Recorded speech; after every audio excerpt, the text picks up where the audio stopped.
Hello friends, welcome back to my channel Sravani vlogs. మనం సమ్మర్లో mangoes తింటుంటాం కదా. మనకి నచ్చిన మ్యాంగో, ఏదైనా బాగా స్వీట్గా అనిపించిన మ్యాంగో ఇట్లా తిన్న తర్వాత శుభ్రంగా కడిగి ఎండబెట్టిన తర్వాత మనం ఇటు ఈ షేప్ ఇటు సైడ్ అయితే కట్ చేశాను, అటు సైడ్ చాక్తో కట్ చేసుకొని ఇలా జీడిని బయటకు తీస్తే మనకి ఇప్పుడు దీనికైతే వేరు వచ్చేసింది, కొంచెం స్టార్ట్ అయింది.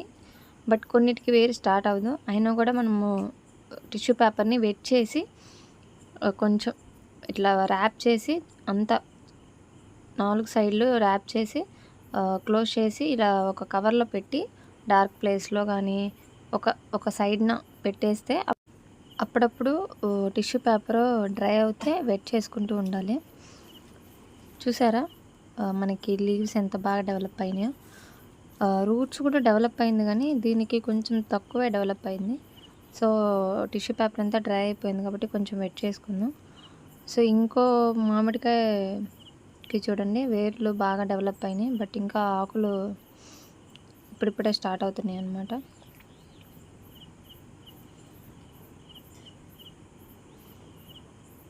ఇంకోటి చూపిస్తాను, దానికి వేరు ఆకులు రెండు ఇప్పుడిప్పుడే సమంగా స్టార్ట్ అవుతున్నాయి.